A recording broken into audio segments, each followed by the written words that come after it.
Alors, quelle place, plus globalement, pour les religions et surtout les nouvelles religions en France ou en Europe? Voici l'initiative de la ville de Hambourg, en Allemagne. Elle a décidé d'instaurer 3 jours fériés pour les fêtes musulmanes, 3 jours qui pourront être chômés comme pour les fêtes chrétiennes. Sur place, reportage Arnaud Boutet, Thomas Henkel. On dit de Hambourg qu'il y souffle un vent de tolérance. À la grande mosquée bleue, les fidèles confirment. Ils viennent d'obtenir des autorités municipales des jours fériés musulmans. Une première en Allemagne, un accord historique après 5 ans de négociations. C'est un signe important. La mairie nous a dit, vous les musulmans, vous faites partie de la ville. Cela va favoriser la compréhension des deux côtés, je crois. Les 130 000 musulmans de la cité portuaire pourront s'absenter 3 jours par an afin de célébrer une fête islamique. Dans cette mosquée, la plupart des visiteurs non musulmans s'en félicitent. Comment l'Allemagne peut-elle bénéficier de la culture musulmane?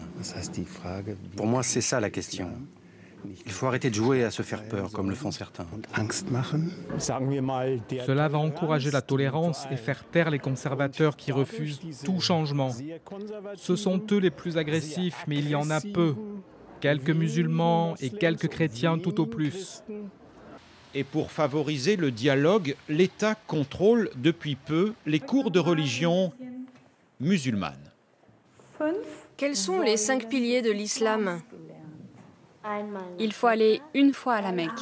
Nous sommes ici dans une école publique. Je me réjouis d'apprendre qui sont les prophètes. Moi, j'apprends l'écriture arabe et je vais pouvoir lire le Coran.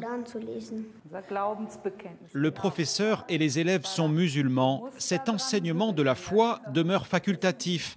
Il associe la religion au principe de la démocratie.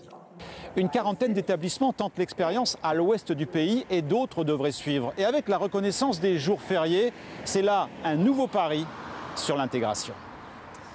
En bref, encore à l'étranger, des images.